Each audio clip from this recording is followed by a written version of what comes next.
The one on the left, it starts to go vertical. However, you can start seeing how it is leaning farther to the left. So the majority of its weight is further to the left. So we have not only the trunk is angled, but the tree itself has more weight over, not over the trunk. So what we're looking for is trees with the majority of their weight over the trunk. And so the tree on my right tends to have the majority of its weight over the trunk. The tree on the left does not. Now look, if we line the camera up here, the right hand tree, I have the vertical guideline. Left hand tree does not. And you can see that these trees are not vertical. So the one on the left now is the vertical tree, and you can see the other one is leaning. Now we want trees that are leaning away from the house. They're not as big of a deal, but trees leaning towards the house are a problem. I'll show you another tree that's perfectly straight with all of its weight over the trunk. So right here, the tree on the left has all of its weight over the trunk. Now what am I doing? I'm finding reference trees. You can drop a plumb line. So you can, it's a string with a weight on the end. It has a point. You hold that up. You can see which trees are vertical, which ones are not.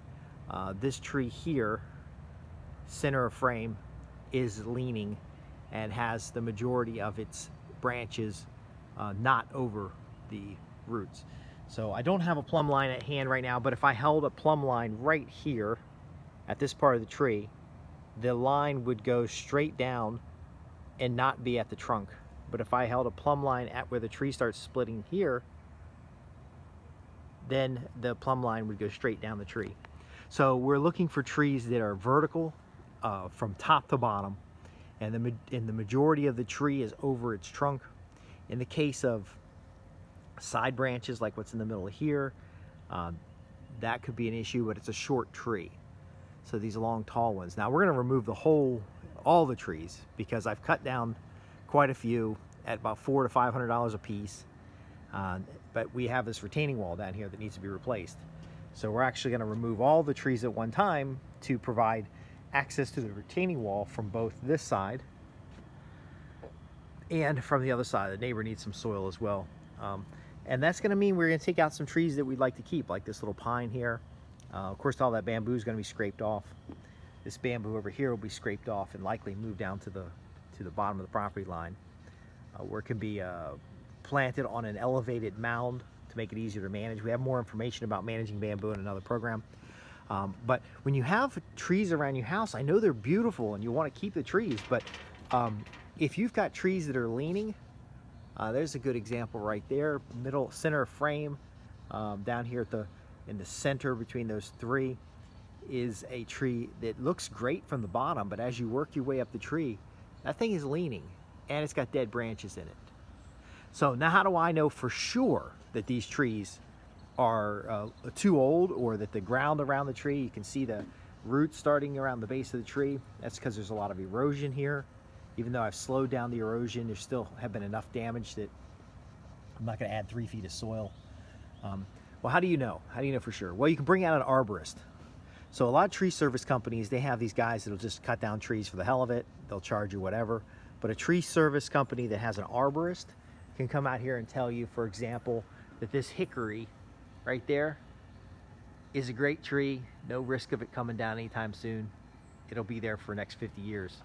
But these white oaks and some of these other oaks in here, because of the soil erosion, will likely come down on their own. And you can also look at the young saplings. See this young sapling right here in the center frame? Now I'm going to take my guideline on my camera and I'm going to put it on the young saplings. Saplings tend to grow straight up because they grow real quick. And see, when I put that sapling on the line of the guide, you'll see a lot of these other trees are leaning quite a bit.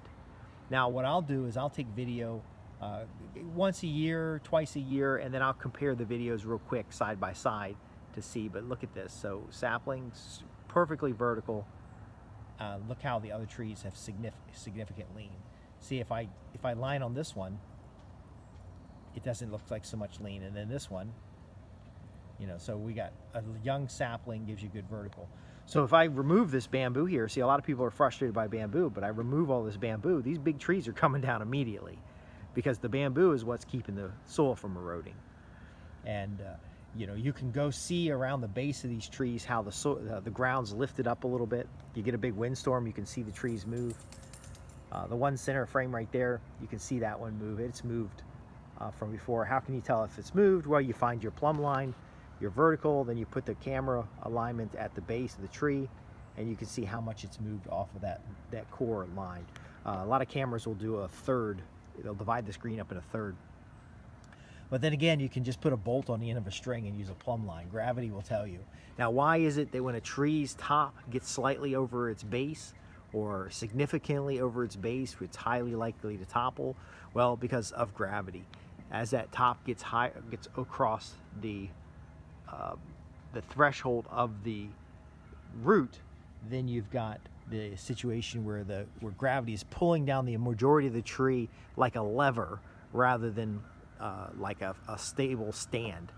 If it's a stable stand, then all the roots are being pushed down into the ground evenly, and then when you get saturated soil, you don't have to worry about the pressure being uneven and causing it to collapse in one area and expand in another area, and then the tree tumble over like what's laying down there.